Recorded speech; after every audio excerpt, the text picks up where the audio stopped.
So in this question, we see there's a little block M, hits this block 2M, which appears to be at rest. And then after the collision, it looks like the two stick together. So this is a sticky collision, which means it's inelastic. And that means that the kinetic energy initially is not equal to the kinetic energy afterward.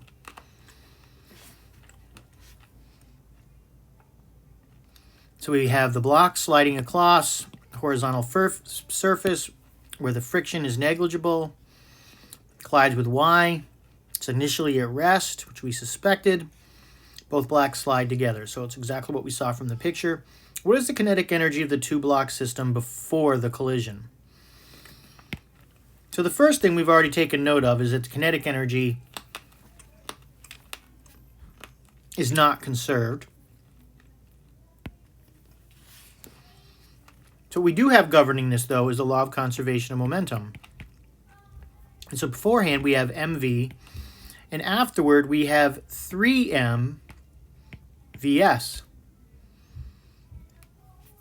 Only the first particle has momentum to start, and afterward, we have this new particle that has a 3m and it's traveling at vs. Now, if we want the kinetic energy beforehand, that's 1/2 mv squared. And the mass is the mass, but we want to know what this v is in terms of vs.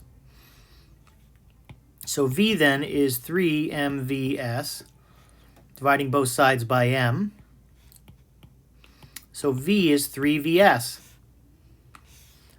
So we have 3vs quantity squared. So we have 1/2 m times 9vs squared, which is 9/2 mvs squared, which is choice C.